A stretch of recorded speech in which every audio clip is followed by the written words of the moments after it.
Hello, everyone. If you start making your way up front here, please, so we can start.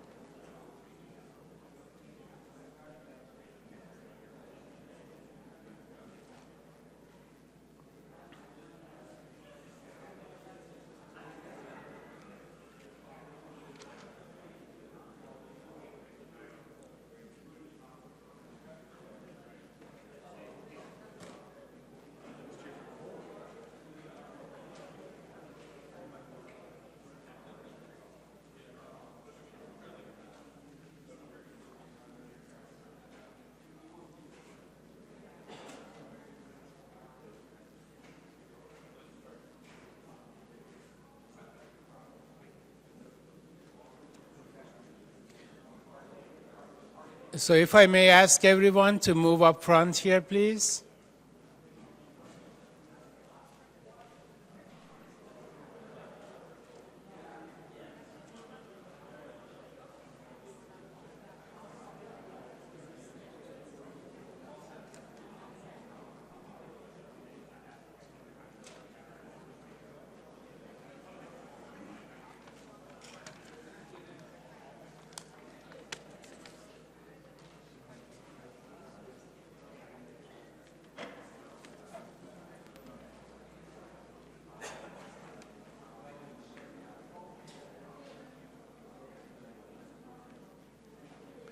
May I ask my colleagues from back there to move to the seats up front here, please?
You know that.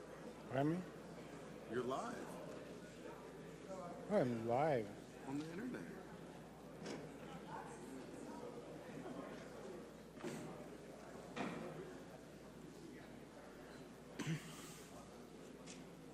All right, I guess we can start now. My name is Kazem Kazarunian. I'm the Dean of the School of Engineering.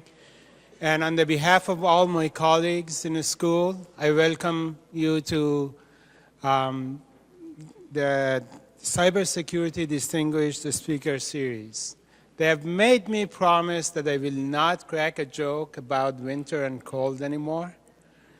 And therefore, we will directly move to the hot stuff.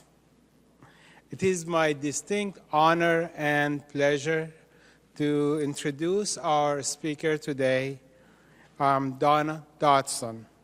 Donna is the Chief of Computer Security Division and the Acting Executive Director of the National Cybersecurity Center of Excellence in NIST. She observes the CST Cybersecurity Research Program to develop standards, guidelines, technology, tests, and metrics for protection of unclassified federal information and systems. Through partnership with industry, she also ensures NIST cybersecurity contributions help secure the nation's sensitive information and systems. This includes establishing public-private collaborations for accelerating the widespread adoption of integrated cybersecurity tools and technologies. She was a recent Fed 100 award winner and a top 10 influential people in government information security. The title of her talk today is, she has changed the title on me, Framework for Improving Critical Infrastructure Cybersecurity. Donna, welcome to STORES. Welcome to UConn. Thank you.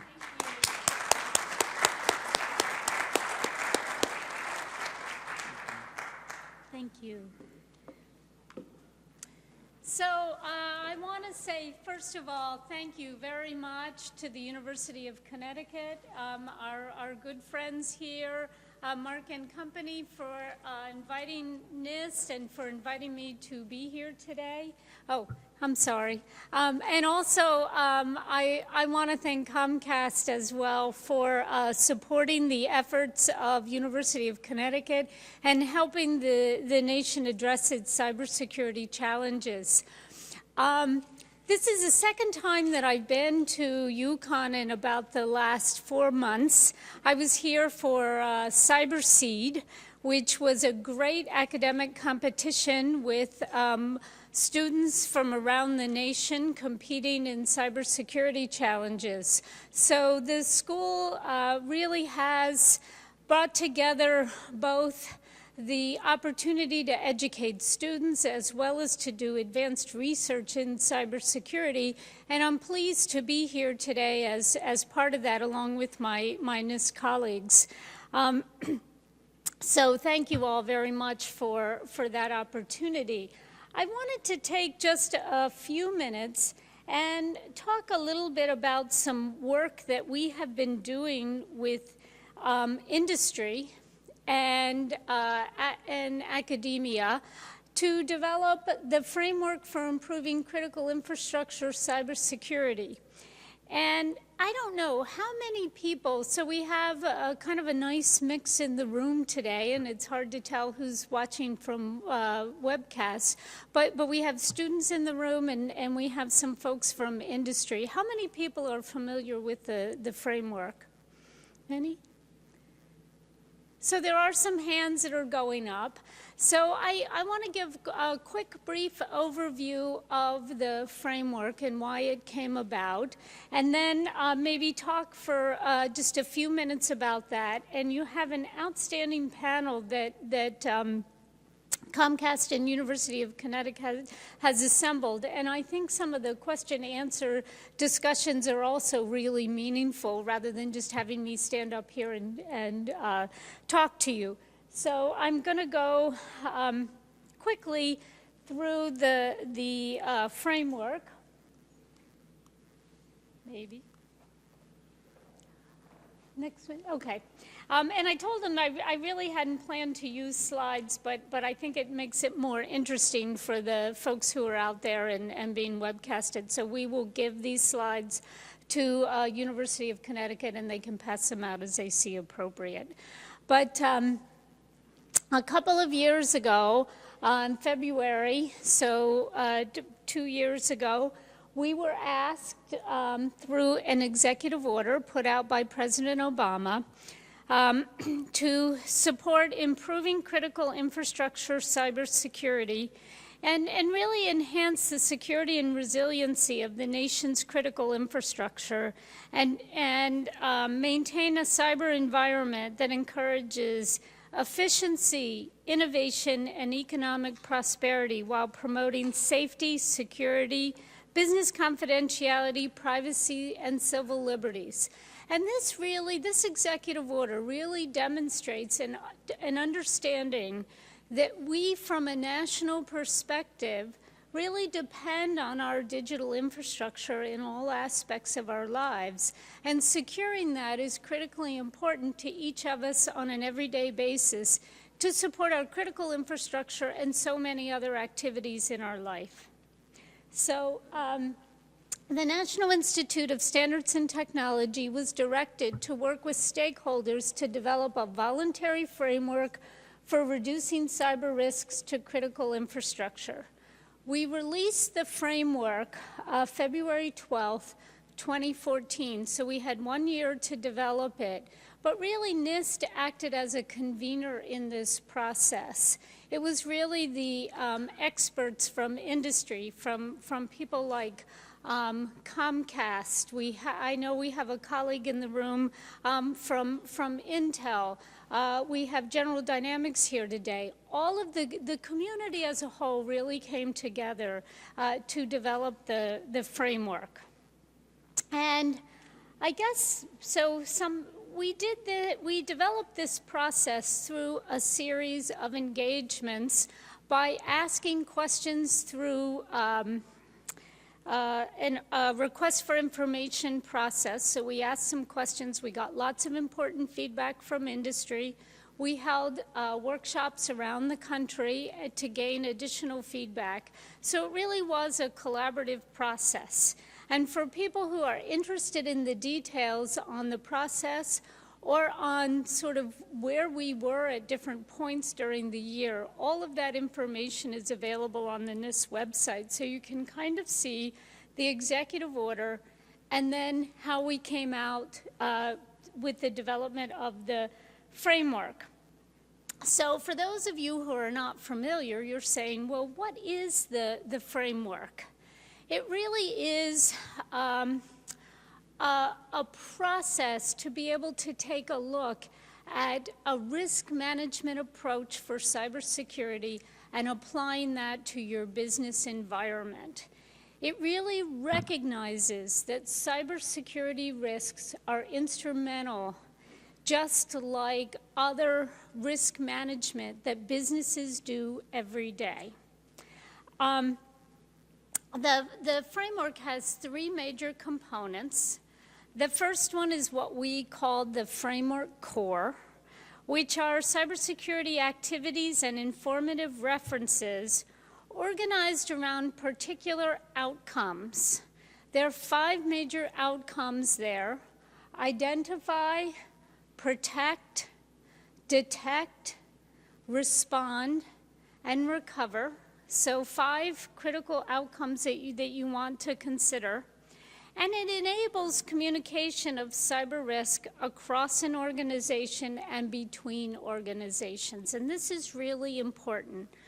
One of the lessons learned for me during the development of the framework is that people who are involved in cybersecurity are really good at talking to ourselves. And my NIST colleagues will laugh about this, but I could talk with you for hours on cryptographic key management and the challenges and some of the solutions there. My good friend Matt Scholl is nodding his head. Oh yeah, don't get her started. But how we talk about business risks in cybersecurity, we really hadn't kind of mastered that aspect of it. And with those 5 high-level functions, you can have a conversation from the C-suite in an organization all the way down. You can just leave the slides there, that's fine. All the way down to the bits and bytes folks. Because the bits and bytes folks can talk about the different kinds of protections and functions that you have, security controls that you have put in place, and the appropriate set of standards and guidelines that they're referencing to establish those security controls. And at the very senior level, people can ask, what about detection? What kinds of capabilities do we have? Do we have something that detects cyber threats or vulnerabilities in place today? How would we respond to a cyber event? So those kinds of capabilities, those 5 functions really give you the ability to talk to all layers in an organization, and we found that to be extremely important. We have two other components of the framework.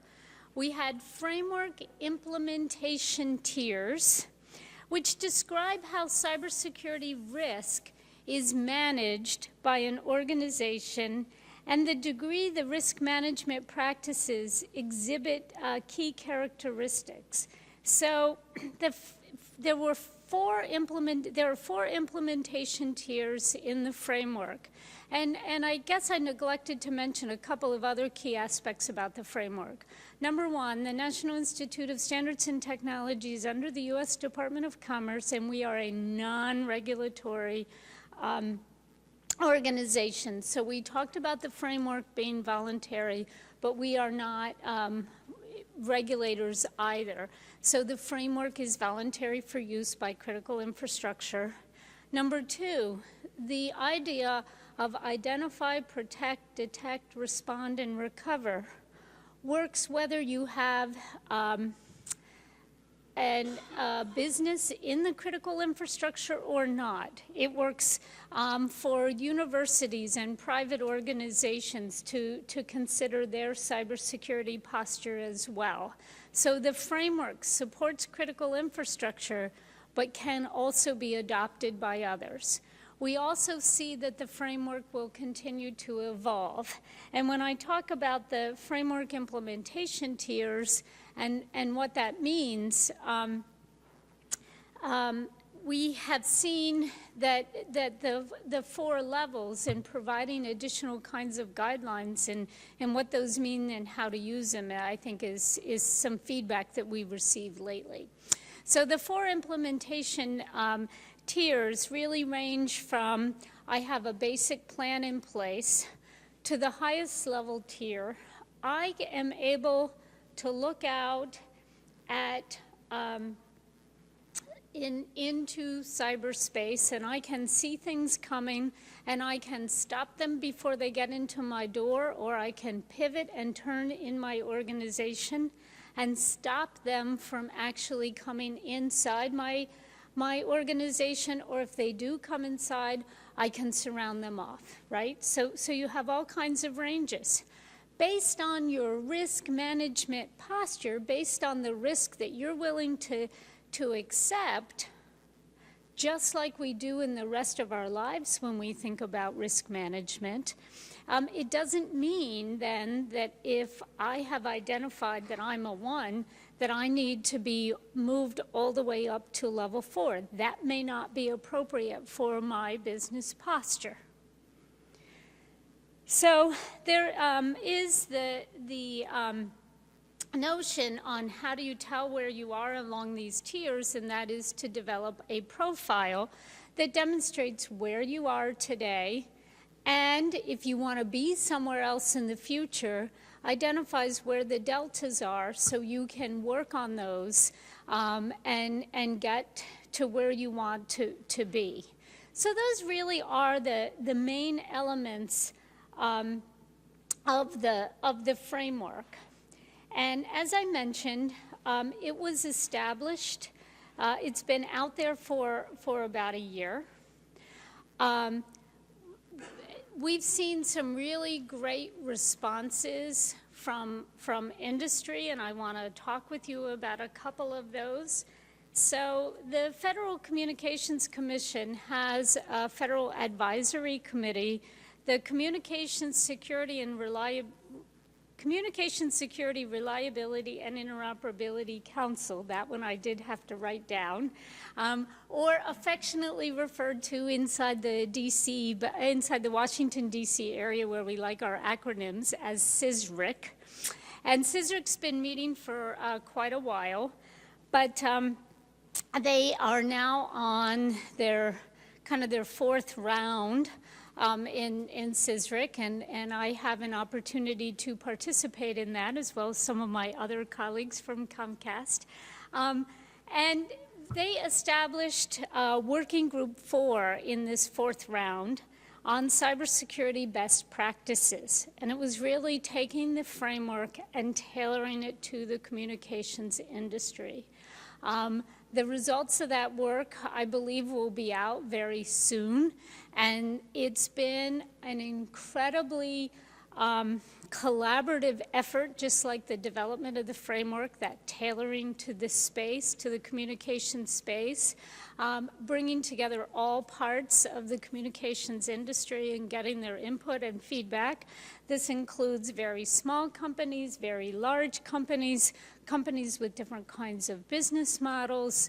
And so, in my mind, it demonstrates the versatility of the framework. It also identified some areas where we can improve, some areas where we need some additional thought. Another important framework activity from my perspective was recently at the Cybersecurity Summit that the President held 2 weeks ago.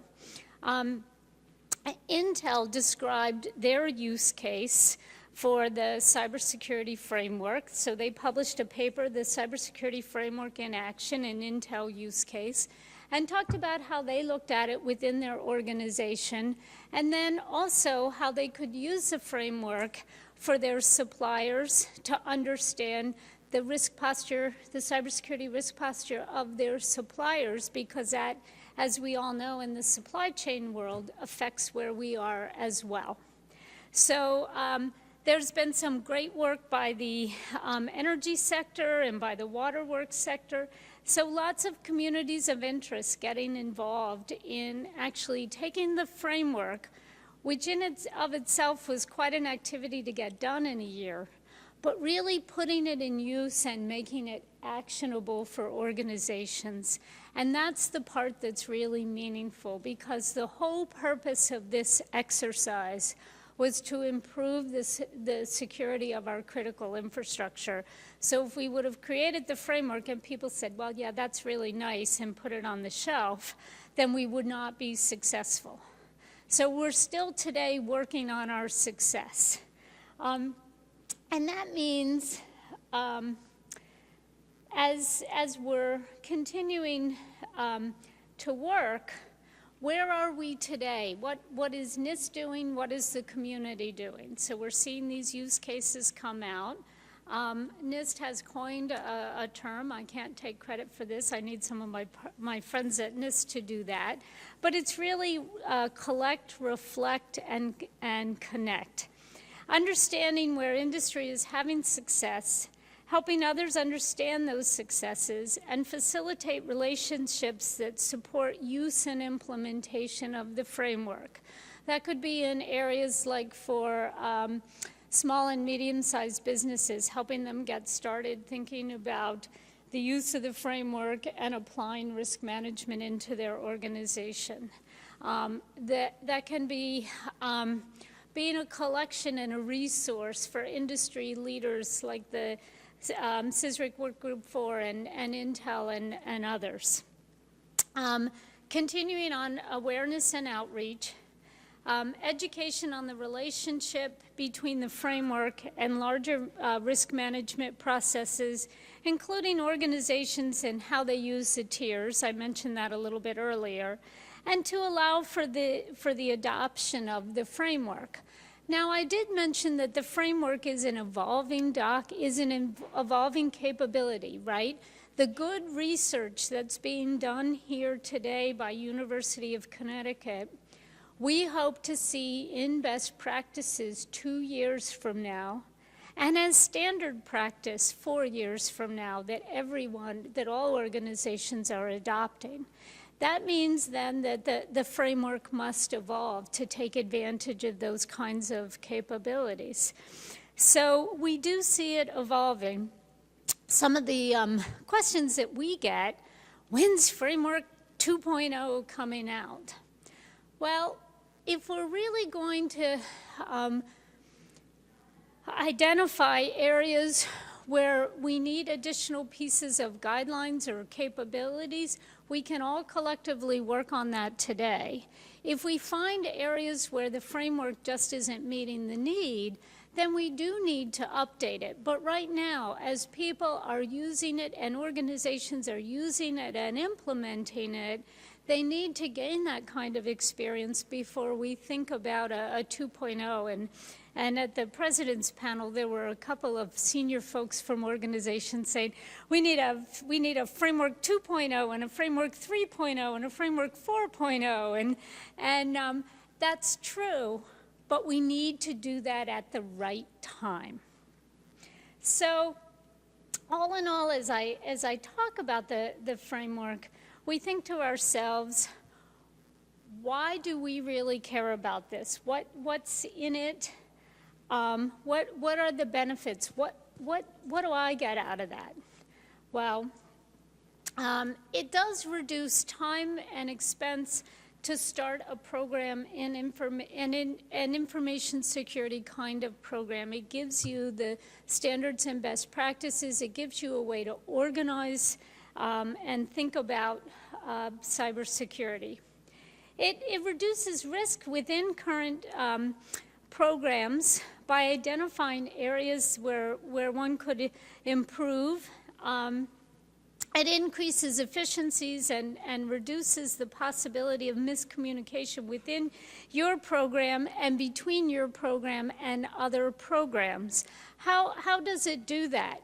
Through this systematic process, you can see areas that you might need improvement and put your investments there instead of perhaps looking at augmenting another area. So it allows you to look at those areas that need improvement first. By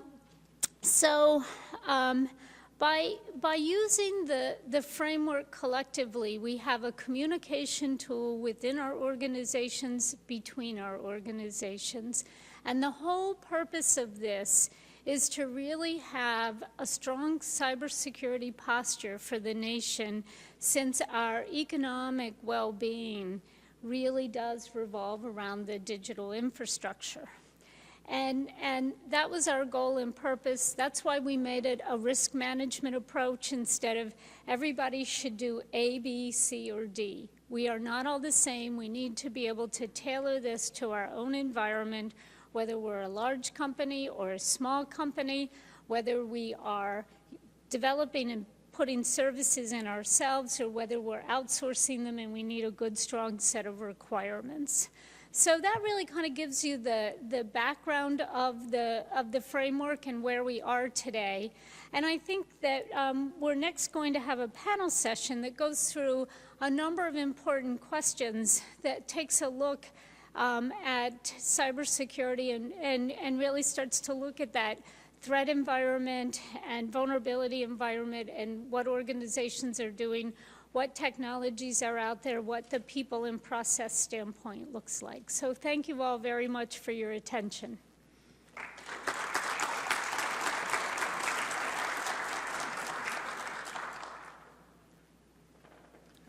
Thank you, Donna. I am Laurent Michel. I'm an associate professor in the Computer Science and Engineering department, and I will be moderating the panel. So thank you very much, Donna, for an insightful presentation on the framework. I'm sure it will inform the panel quite nicely.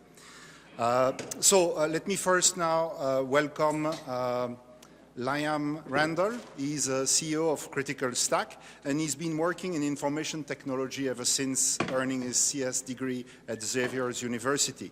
He's worked as a network administrator on some very large network in both the public and private sectors, and he spent the last few years auditing, training, and setting up internal security teams dealing with compliance, regulatory, and technical issues in the banking, telecommunication, and education sectors. Welcome, Liam.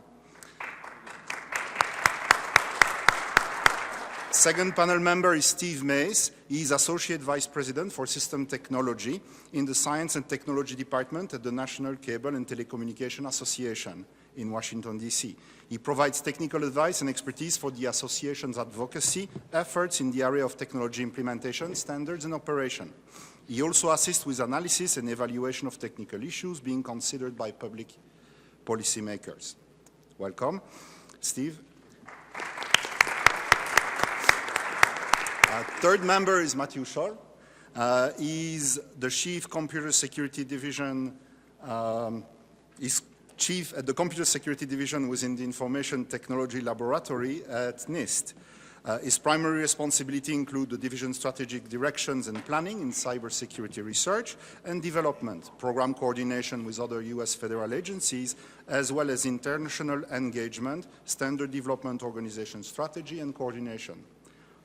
Welcome, Matt. And finally, last but not least, our very own Mark Teranipur. Mark is a professor in the Electrical and Computer Engineering Department at UConn. He's currently involved in research project that includes hardware security and trust, counterfeit integrated circuit detection and prevention, and reliable system design. Mark is a prolific author with some 250 scientific publications, and that's not it. He's also leading both the Chase and the CSI centers here at UConn. So welcome, all of you. So before we get started, very briefly, I just want to remind you that the panel format is organized as follows. We are focusing mostly on technological issues that pertain to cybersecurity, and we're going to look at the role of the NIST framework in this context. To actually organize the discussion, I'll break this down in roughly 3 blocks of 15 minutes each that address specific questions about what is cybersecurity, what are the kinds of cyber threats we're dealing with, and how serious are those. The second block is looking at the NIST framework specifically and looking at how it can actually inform the process of setting up defense against those threats. And the third segment will actually look at the industry response to the framework and to these threats on how to actually protect our infrastructure. The last block of 15 minutes, and we'll try to stick to time more or less correctly, is to address Q&A session. So with this, let me open up with the first block and ask the first question. So the first thing in my mind is to really look at understanding what is cybersecurity and what are the kind of cyber threats we're dealing with. So I'll turn the first question to Liam. Is basically when you look at cybersecurity in terms of scoping, can you give us a sense of the volume and scale of the attacks that we are seeing on a daily basis, for example, or even on a yearly basis, both for the private sector and the public sector? Absolutely, and I think the first thing to realize is that both the private sector, public sector, and consumers directly are up against a huge continuum of threat actors, each motivated by different reasons. You know, when you think about the different motivations between hacktivists that may just be interested in interrupting services, getting attention to a certain cause, to espionage sponsored by either private organizations or state-sponsored, and criminal elements in between. Each of these threat actors specifically presents a dramatically different capability and ability to interrupt your operations. Ultimately, any sufficiently funded adversary is going to be able to get in. And to take a step back even further, there's this sort of a realization within the industry that prevention does not work. And even at the highest levels of strategic thought, the board level, we find people essentially saying, we are going to get compromised. And how does that change the landscape as you move down the field? When you think about the attacks and strictly numbers, you're talking about tens of thousands a day if you're just going to try to put a data point on it. But again, these are all coming from different threat actors. Think even the difference between a worm and a motivated individual. Each of these threats themselves has a different risk and level of sophistication that goes to it. Thank you. So you already touched on some of the elements of the next question, but let me try and frame this. When you're looking at the attackers, what kind of characteristic do describe them best? Are these mostly sponsored by state, or are they mostly organized crime, or how do we actually see how they work? It's going to depend on who the target is. I think is going to, the type of B that you attract. If you have a lot of credit cards, for example, if you're a Home Depot or a major provider of financial data, you're going to attract more criminal elements. If you're working in the defense industry, or if you're working in the critical infrastructure, you're going to attract a completely different set of sophisticated attackers. And all of those consumers, you're going to attract criminal enterprises. I doubt many of you have the plans for jet engines downloaded at home. If you do, you're probably in trouble with your employer. Thank you.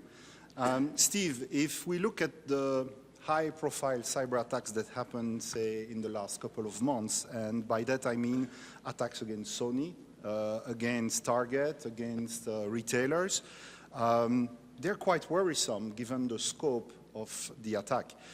What are the common elements among all these attackers, if any, and what could be done to actually cope with this?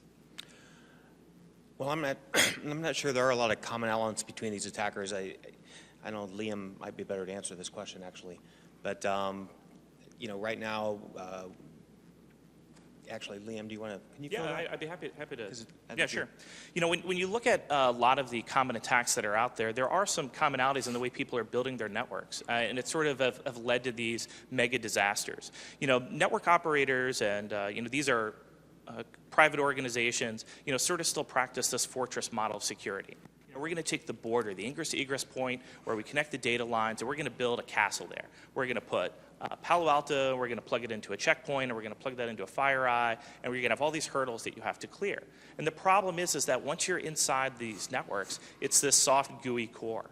And if you can, get past that initial a wall, whether that's through a VPN or by stealing credentials or any number of attacks, you essentially have free reign. Once you're inside, then network operators have this disadvantage of technical debt. If you build anything that really matters in this country, whether it's a telecommunications or a wonderful university, you have a strategic 30-year plan to get these things done. If you're building an aircraft carrier, you don't just go down to Sony or down to Best Buy and buy the latest, most secure piece of hardware. That stuff is designed 10 years in advance. By the time it's installed in the reactor or the power plant, it's already vulnerable and possibly even obsolete. And you're going to live with that for the next 20 to 30 years because it's a capital asset. That's the stuff that really matters. Thank you. A question to the whole panel, so anybody go for this.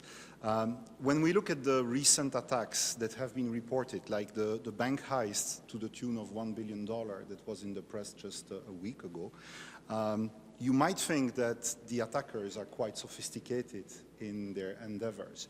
Or is it that the systems are insufficiently protected or that the practices are not where they're supposed to be? What level of ingenuity do you really need from attackers to get through? Well, I think the level of ingenuity from the attackers, and particularly in the case you just mentioned, is very high. I mean, I don't know, a lot of people don't understand maybe that there are a whole lot of underground elements that work on these issues, and they're available for hire even. You can go into the darknet and find all kinds of things for sale there. And part of the thing, probably some of the things that you mentioned there are started there. So I think the hackers that got into the bank, they did this, from what I understand, over a period of months by compromising the particular computer that had admin rights within the organization, and then were able to get access to that computer and then go further into the network and then establish some kind of a profile for how that person accessed the banking system as an employee, and then sort of emulated their activity so that they wouldn't be caught. I think that's basically what happened there. And I mean, this is extremely sophisticated, and it's something that these banks, worldwide, weren't able to detect for, I think it was a couple of years. And they did this over a period of a few months with each bank, so it was sort of taking a little bite of the pie each time, and each time covering the tracks so that it looked like everything was fine. From an individual perspective, from some of the people that were bankers, like you and me, they would somehow modify the balances in that person's account so that the account looked like that nothing had changed, but the money was coming out of the bank regardless. So, to defend against an attack like that, you've got to be very sophisticated. And I think that, Kaspersky Labs found that. And before you can even defend about those kinds of things, you have to understand that they're there, and what the risk elements are. Yes, Mark? Well, there is no question that the sophistication of the attacks has gone up over the past 30 years. But I'm a firm believer that 30 years ago, if somebody wanted to do an attack, required a PhD, but today even a 13-year-old kid can do it. So why this is happening? Yes, the sophistication has gone up, but there is, as Steve mentioned, there is a whole underground here that basically just keeps educating these individuals. There's a lot of exploit kits available that you just simply pay $50 and you suddenly become a hacker. The other issue that you have to keep in mind, besides the sophistication of the attack, is negligence of these companies. When you store 85 million users' information in plain text, all I need to get access to and control. The challenge I hear from some of these companies that come to us is that they don't even know exactly how many computers they have and where they are. So think about it. It only takes one computer to get into the system. You don't need to break the entire enterprise to get access to their information. And some of these computers are basically being operated by, very highly educated individuals in domain of security, and some are not. So it depends also the user that we're talking. Different users react to some of these issues differently. So sophistication can actually go down quite rapidly when you think about a user who doesn't take security very, very seriously, and you think about the enterprises that don't know exactly what system they have and which of them actually are connected to very valuable information. So if I understand you correctly, you'd say that there is a spectrum. There is both sophistication, but also low-hanging fruits. Absolutely. And easy targets that should be better protected. Absolutely. In the meeting earlier this morning with Donna and other folks from NIST, I said the same thing. I said, think about it, in domain of security 5 years ago, 10 years ago, when it comes to hardware security, would make some argument, and the response you would get was, whoa, these are too complex. Who is going to do it? But 5 years down the road, now you can see how many attacks we're getting in hardware. Well, just give me another 10 years, you'll know exactly what's going to happen. You're going to hear that 13-year-old has done it too. I think over time, when the education gap starts to shrink, that's what's going to happen. When you think about country X that they start teaching students on how to attack, that's what's going to happen, right? So I think that there's definitely more element than just the sophistication of attacks these days when we see things. I think there's definitely, in my opinion, when I hear this news, there's this negligence from the enterprises. They need to really take it more seriously. When you think about 85 million information, stored in plain text, or Sony attack, yes, there might be insider information, but still, when you keep all of that information in Excel spreadsheet without encoding it, that's scary. So next question to the panel as a whole once again. When you look at the cyber threat landscape today, what keeps you up at night? What are the kind of attacks that are the most concerning? And what kind of threats are we not prepared to deal with? Well, I have my theory. I'm going to leave it to let somebody else. Yeah, so what sort of attacks are we, what keeps me up at night? I think that's an excellent question. One thing that really keeps me up at night, and this is I take very personally, is that, if you take a step back, somewhere around the world right now, there's the cyber insecurity panel that's going on, and our doppelgangers are up on stage, but they're talking about how do we break into networks and how do we steal everything, and that is not it's funny to think about that, but it's the truth. When you're out monitoring and working these teams and you identify a threat group, you get to know them as individuals. I have respect for some of these adversaries. We compete and our tools meet in the cyber domain, but that was built by a human being much like myself. He goes to sleep, he has bad days, he makes mistakes. And when you look at the power that just, or the impact that just one person could have, I think that's really what keeps me up at night. A rogue operator going against a piece of critical infrastructure or breaking into something that could lead to a disaster. I mean, imagine interrupting the power grid or the telecommunications grid. Imagine, if you even go into the kinetic domain, there's another whole realm of possibilities when you get there. Comments? I was just going to mention zero-day exploits, where one of the things you almost can't defend against, you can just fix afterwards, are zero-day exploits, which are things that some individual or some group has determined that there's a security hole in a piece of software. It could be a Microsoft patch. It could be anything almost.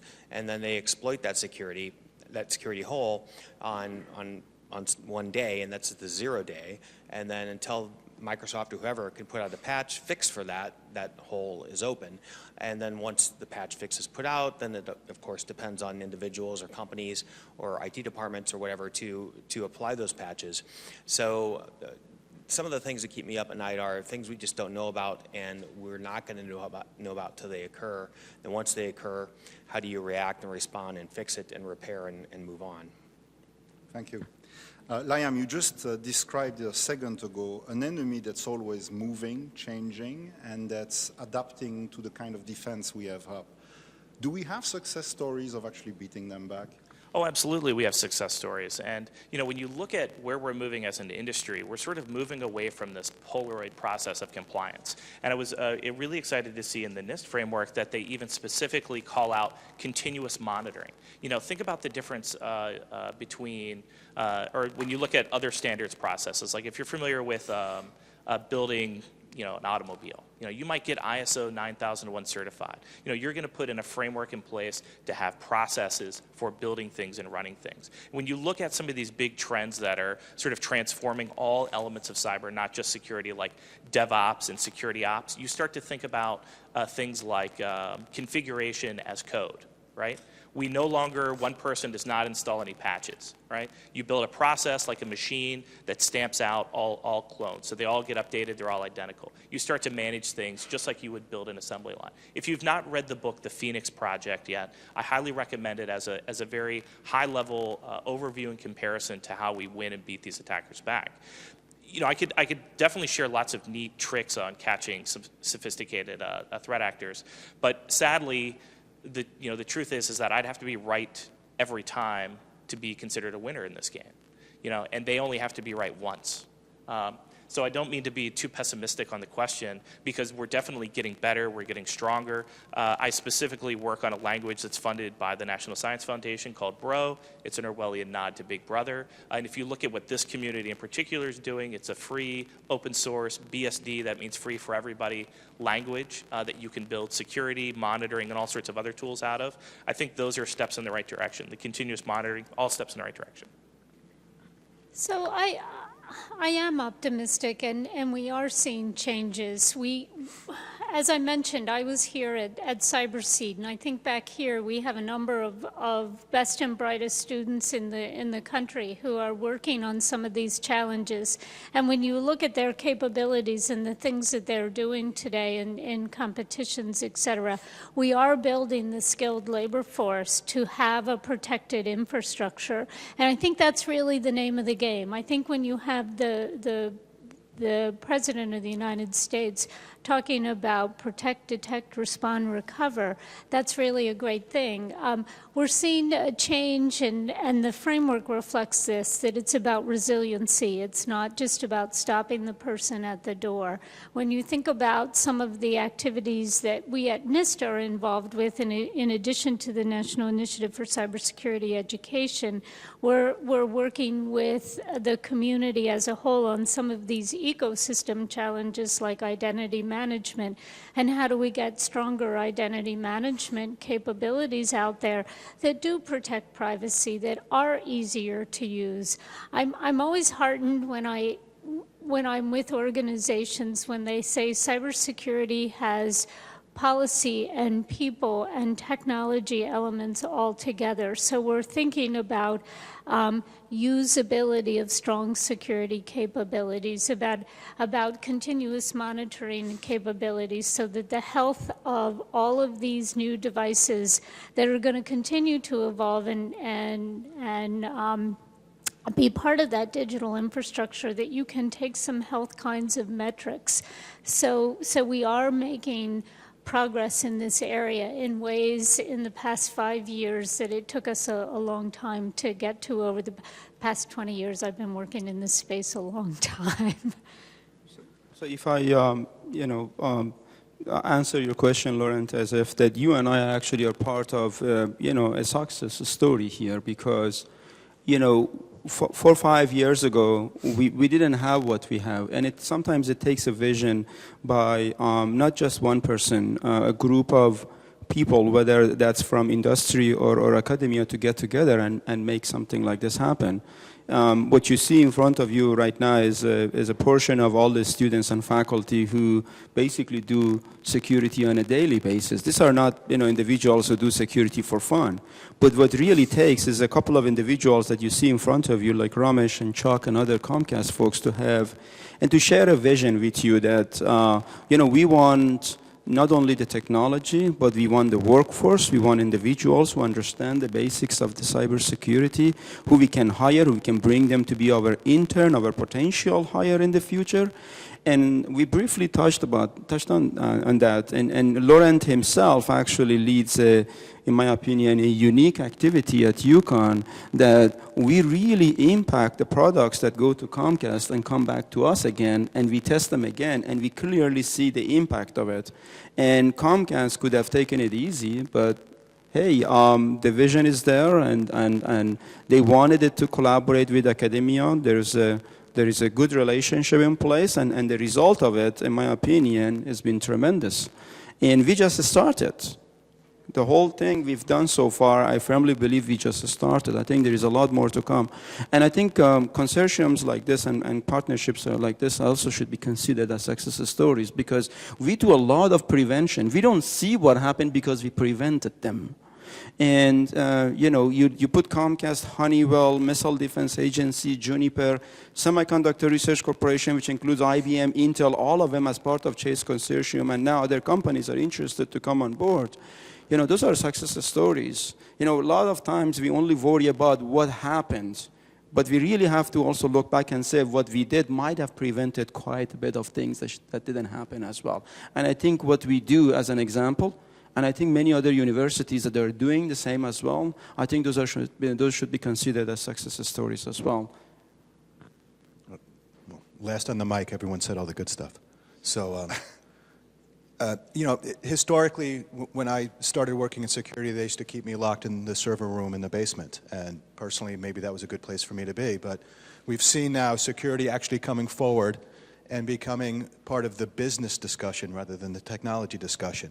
It's becoming a market differentiator where IT companies, organizations, and businesses are using the security and privacy protections that they provide to their customers and their consumers to compete in the marketplaces. So we're seeing those societal shifts as understanding this as an issue that needs to be addressed and something that should be taken into consideration, much as we saw issues around safety decades ago start to shift some of our thoughts around the vehicles we drive and the technologies we employ. So I am quasi-optimistic as I see the markets responding to this and this discussion elevating outside of the server rooms. Thank you. That's an interesting observation, and that will allow me to dovetail into the second segment. So keep the mic. Matt, if you think about the framework, the NIST framework itself, it has these two components. One, which is business process oriented, looking at cybersecurity management and cyber governance. One, which is more technology oriented and is looking at a collection of best practices, industry tested standards, protocols that are useful. Why is it necessary to have both components? It's necessary to have both rather than one or the other because the two are both complementary and they provide a holistic approach to security for an organization. When we were looking at this, not necessarily for the government, but for critical infrastructure, which are majority non-government organizations, they have a different business driver than the government does. They're looking to provide services to customers, therefore they have business models. They deal with risks, customer risk, supplier risk, business risk, economic risks, and when they deal with those risks, they deal with them at the executive or at the board level. If cyber risk then is something that's done separately, again, locked in the server room in the basement, it does not get that executive attention, it does not get the executive funding, and the executives then don't understand what that means to them as risk from a business perspective. So it needs to have the same level of risk understanding and risk attention as those other business risks. But in order to then implement it in a manner that applies current tools, best practices, and standards. There needs to be then a technology component as well to start some people, to give them a get-going template so that they can start to implement what those executives buy off on. Thank you. Mark, if we look at the framework, it basically was introduced and perceived as a major vehicle to improve our position with respect to cybersecurity threat. When you look at it from an academician point of view, do you see it as a turning point in our attitude towards cybersecurity risks? That's a very good question. I think, you know, I'm glad we're having this panel right after Donna's talk, and, you know, I got my hands on the cybersecurity framework right on the same day that it was released. And, you know, as an academic, you know, researcher, I'll be very honest, we don't necessarily go after NIST releases. But this one, to me, was interesting. And the reason is because not only I do security, but it was kind of expected that after President Obama's executive action that this will come out. And we got that. And then I did an interview with UConn today, and they asked me a lot of questions. And I was actually somewhat negative at that point, I must say that. But I think over time, as I spend more time on this, as I hear more and more people using it, and I hear use cases, and as I said, good that Donna mentioned quite a few use cases. I would say that, you know, overall, it's coming out nicely. But the one area that I would have liked to see more is to allow academic researchers to be involved more. Now, I'm sure Donna will say there is, and University of Maryland and others, they have been involved in that. But no, let me make a case for that. When we look at AES and DES and RSA, they have been heavily tested by academic researchers to get to a point that they chose the best approach, right?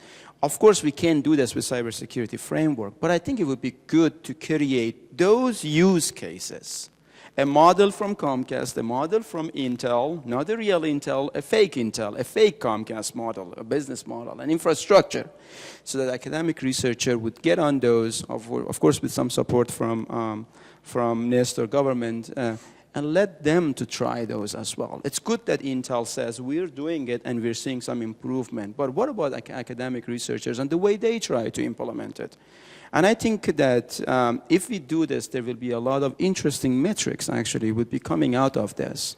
And I think metric would be very beneficial to cybersecurity framework.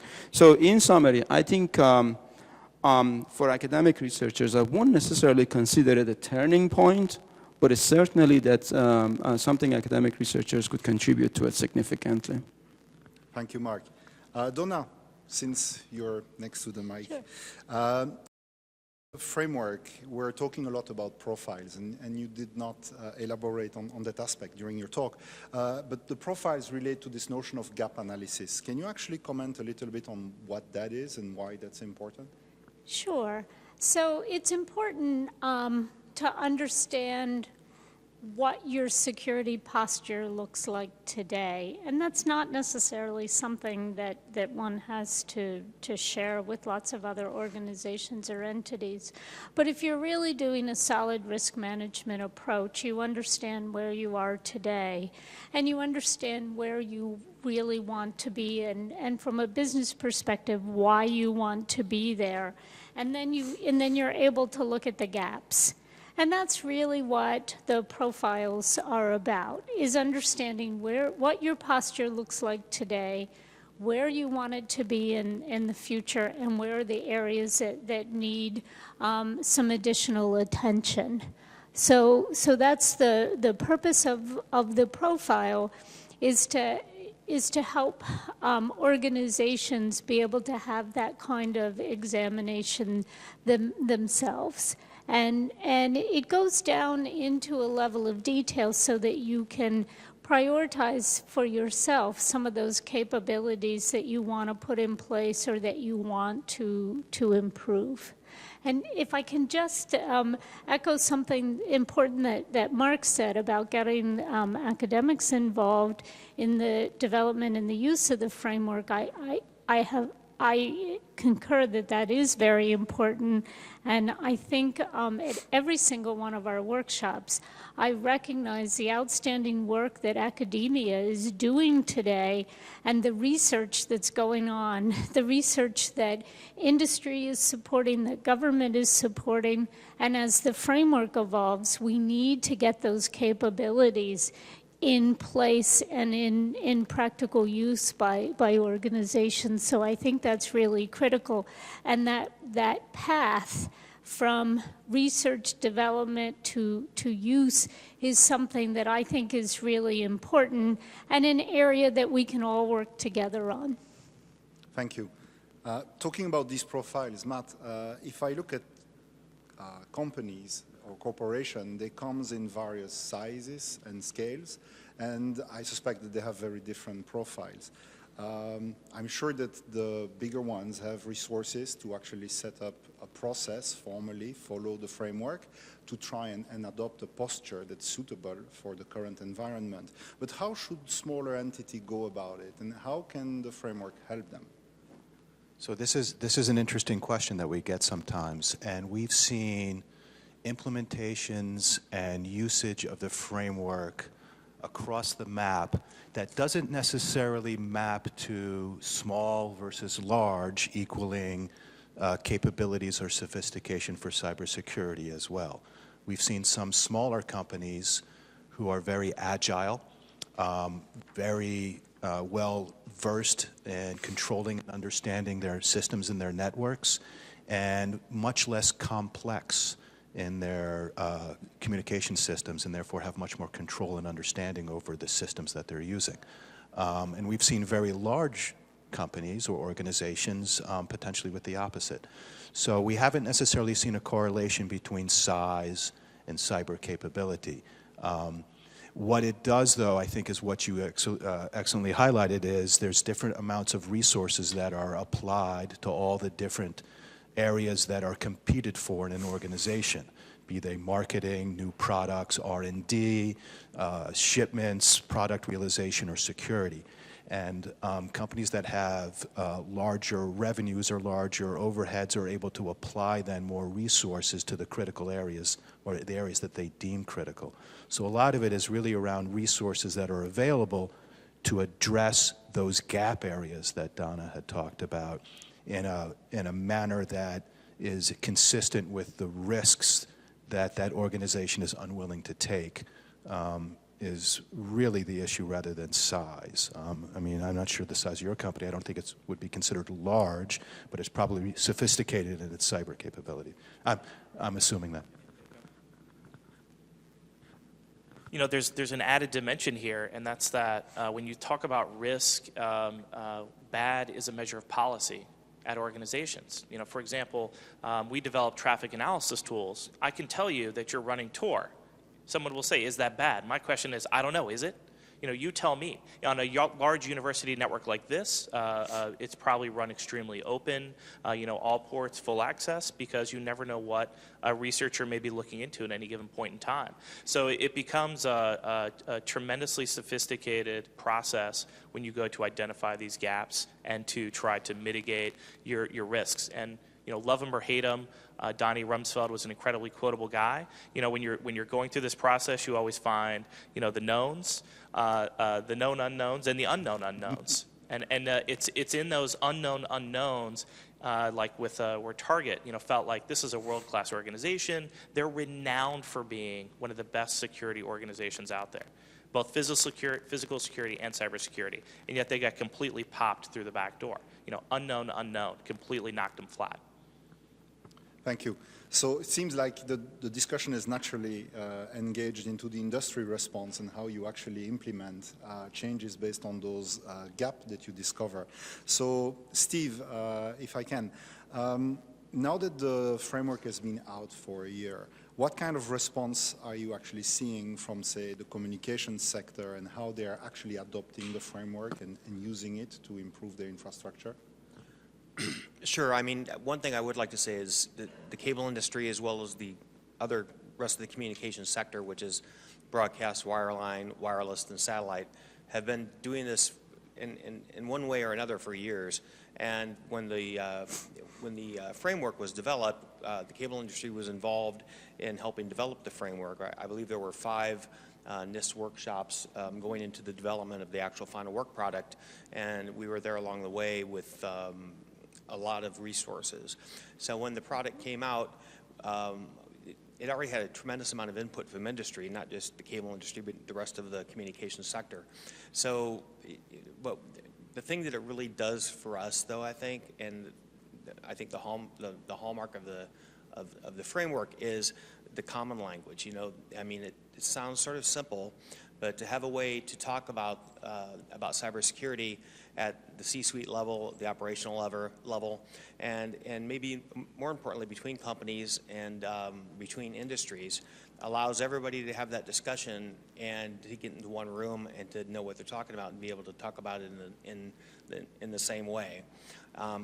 So, you know, we are going through implementation of the framework at various levels in our member companies, and also through the CISRC process that we talked about earlier today, the Communication Security Reliability and Interoperability Council.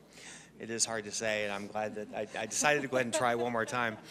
But Work Group 4 has been going on for a year, and one of the things we're doing in Work Group 4 is we're mapping the framework to different communication sectors and providing sort of a toolkit, I guess, for our member companies to take a look at that and then take that CISRC output and say, okay, we've got the framework, we've got the CISRC work that's gone on, we've got each element of the CISRC document, and that even more makes it even more granular how it lays it out to be able to apply the framework. So, and by the way, that document's going to come out next month, or at least be presented to the CISRC Council on March 18th. So I think that we're behind it 100%. We're excited about it. It's making our business easier in a certain way, or at least easier to have the conversation, and to look at the return on investment of our of the things that have to go into building a good security product. So regarding the framework, Donna, if we look at it, it basically promotes the idea of using a taxonomy for describing cyber risk management processes and various tools to actually address those. And that is true both within companies, within sectors, and across sectors. Why is this helpful to practitioners?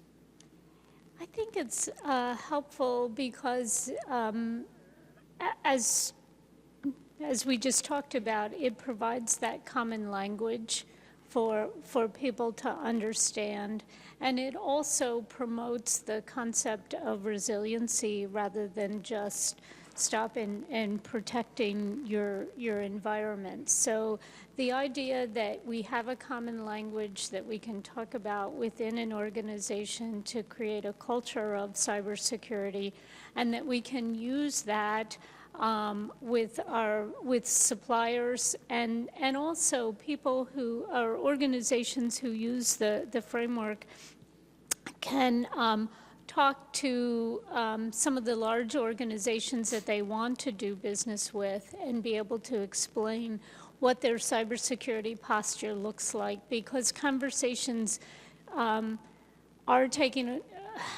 happening across boardrooms today within all kinds of sectors about cybersecurity and cybersecurity postures. So it gives that language to be able to talk to folks. Okay. An open question. We mentioned earlier, I heard the term being used, metrics as being something that's critical to cybersecurity efforts. What is really done with metrics to help companies measure their progress with respect to addressing cyber threats, and whether the measures and the investment that they're making are actually being effective at protecting the infrastructure? So I'll go quickly, as I know we're running out of time, but since I have the microphone. So the profile kind of capability provides organizations to some ways for them to look at the metrics question and understand their cybersecurity posture and where they are and where they want to be. And some of that really is, even from a measurement standpoint, awareness across the country has really improved, and over time we're seeing some of these advanced technologies as they're available both in products and services for both small and large organizations. So it's good to hear about people thinking, how can I get my organization so that I can see things that are coming and be able to stop them before they're in my organization or enterprise, or be able to do something when they are, rather than just say, I don't have anywhere to start, I don't know where to begin. Mm-hmm. Comment? I also wanted to mention that, once again, in the CISRIC report that's coming out, there's an appendix that discusses metrics in pretty good depth. And, it talks about what makes sense to measure, what can be measured, what should be measured. And, but it doesn't lay out specifically what to measure and how to do that on a company or an individual company basis. It gives more of a conceptual overview. But we're also going to recommend that industry should report industry level readiness for measurements in its sector annual report, which is a report that's done once a year, and we expect it's going to talk about the overall availability of communication sectors, critical infrastructure, and any widespread outages, but not individual metrics. It'll be something that'll be anonymous. Okay, thank you. Last comments before? So I'll kind of echo something that Liam was saying earlier, which is the measure of goodness or badness is a policy measurement. So the first step in the framework is to identify the assets that your organization has or provides, so that you apply the security and the resource in the right place. So, do I need X item for cybersecurity? Well, I don't know. Does it protect the thing that you find most important? So the framework gives you a mechanism to allow you to understand what is important to you as a business, and then you can apply your assets and your resources to that, and then measure your improvement to reducing the risk to those things which are important to you as a business. Okay, thank you. Well, I think that in the interest of time, it's probably best to now turn over to Q&A session. So I'll open the floor to questions. So if you have anything, please. Yes. Yeah. I talk loud anyway, so it's quite all right. So there's been a lot of conversation around CISRIC and the work's being done there with the communications sector. And my question is, it seems that within the communications sector, there's a lot of good collaboration that's going on. Do you feel that the work that's being done, and I believe you said Working Group 4, will resonate well and potentially stick within other sectors like financial services and so forth? And I think that question really comes from on the heels of, I believe, President Obama's State of the Union address, where I think afterwards someone made a comment that while we're really good at defending, one thing that we're not very good at is communicating, and that these cyber activists and criminals and so forth are extremely good at communicating and sharing information, and that's why they're so successful. So obviously communication seems to be paramount in defending our networks and infrastructure against these types of attacks. I'd be happy to answer that. I've had an opportunity to work with CISRIC Work Group 4, and the report and the level of detail in the report really does provide a model for others to take a look at, and it does look at the framework and the kind of the life cycle process that you think about when you think about strong cybersecurity capabilities. So from my perspective, I believe it will be used as a model, and that will be publicly available. It was generated through the Federal Advisory Committee activity. So as part of a FACA, that public-private partnership that occurred to make the report to get there. So I believe it truly will be an important model. From an implementation perspective, one of the real challenges in applying that work elsewhere is dramatically different regulatory domains. The telecommunications industry is, I would suspect, the most highly regulated industry, maybe next to power, and probably even more, because you guys are the transport for all of the data. And what we see, for example, in the financial services industry, though, is that starting with September 11th, moving through the DDoS attacks of a few years ago, they have put in extremely sophisticated mechanisms and policy procedures for sharing data through the Treasury Department and other locations. And I think that identifying first that communication is probably one of the most significant gaps is the first step. Thank you. Any other question? Jerry?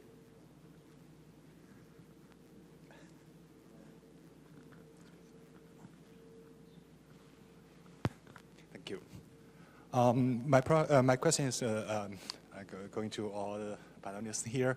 We mentioned, we heard some successful attacks before, right? My question is, where were the problems? Do we have enough good technologies to prevent the attack, or it's the implementation issue, or management issue, or just human errors?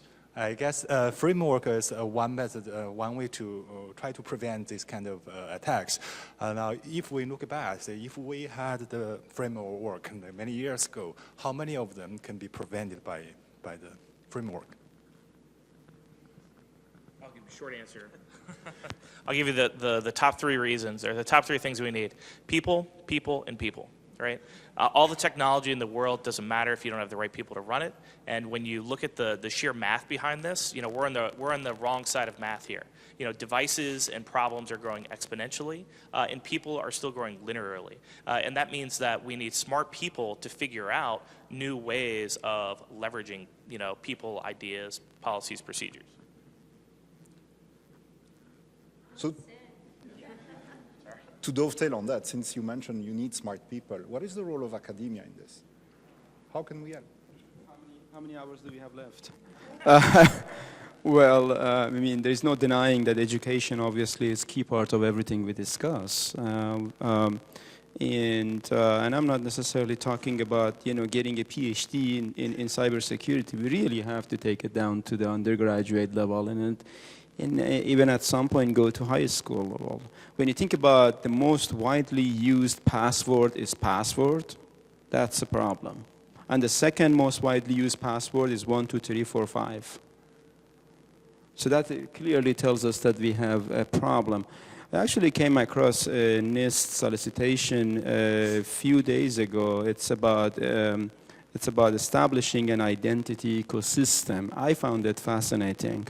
And it actually described very well in there that says, because people, compared to 5 years ago and 10 years ago, I really had a Gmail account and a Yahoo account. Now I have probably 50 different accounts, and I don't remember the passwords.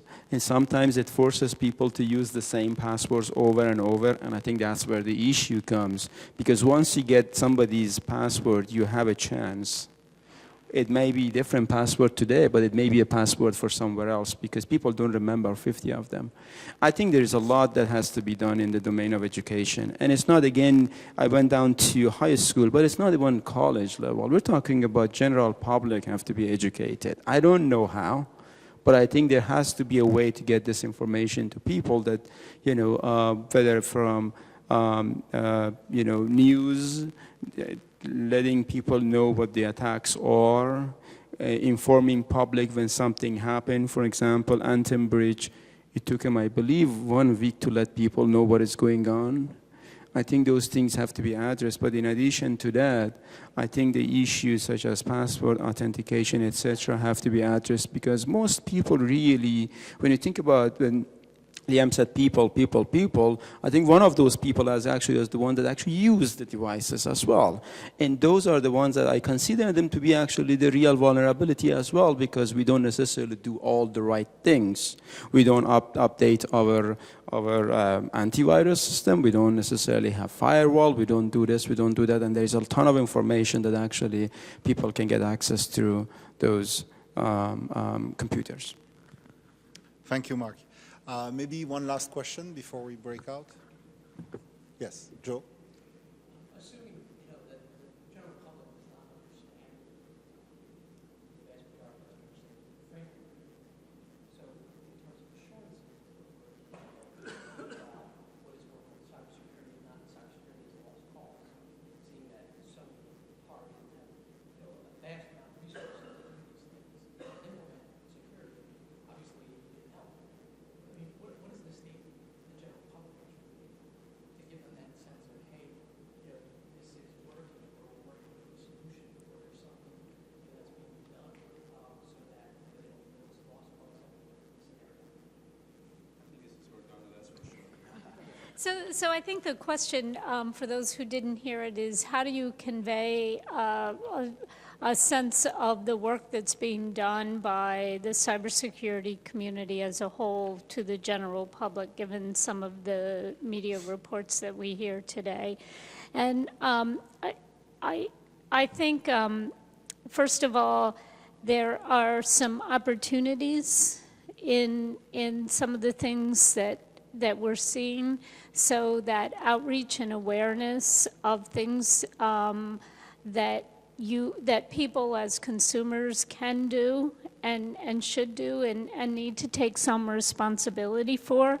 And I liken it to driving my automobile. I may not understand all the mechanics of my car, but I know it is my responsibility when I drive that car to keep it safe.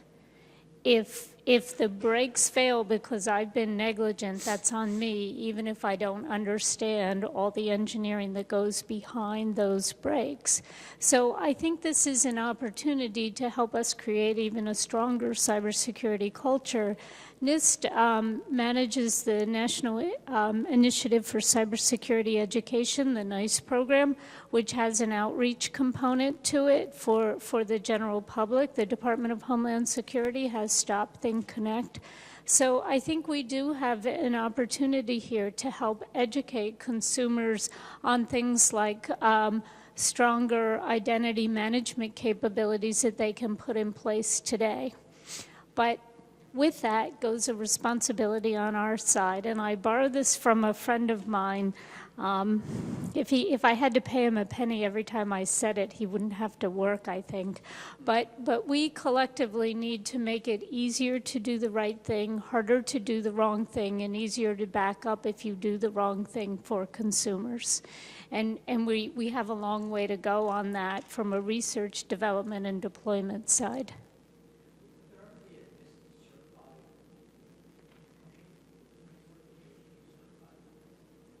So the question is, do you see that NIST would set up a certification program for the? Right. So would it be something like the banks? Certainly, the question of measurement and certifications come up at a number of our workshops and conferences, and really. That having industry take the lead, if there's a strong need for that, will allow for a market-driven approach that would allow for flexibility and to be able to take advantage of the innovations that we're having a chance here at NIST to see as we're touring with Mark today here at University of Connecticut, and to get those kinds of capabilities into the marketplace and in use. And I personally don't foresee NIST doing any kind of a certification. Let me pile on this real quick. Yeah, so we would rather see the market come around on that, and the market decide what kind of potential SDO or standard they'd like to, and what type of test or conformance regime they'd like to work internally on that. The other thing, when we look at your earlier question, the cost-benefit analysis that's gone down, us as individuals and as society benefit enormously from the explosion of IT across our society, in its efficiencies, its benefits, and what it's done for us. So I think when we look at this, scary stories that come out, I think Donna's right. What can we learn from them to keep the conversation going in the right direction? And part of that also is, which is good, we see the conversation sharing from no longer blaming the victims, but really learning and advancing and then coming together to saying, we all as a society believe this type of attacking behavior is unacceptable. How can we all then learn from this and kind of make a better ecosystem overall? Thank you very much. I think that we're running very tight on time, so I'd like to keep a couple of minutes at the end of the panel to let people mingle and discuss this further. So I'd like to thank every panelist. Thank you very much for this very informative discussion.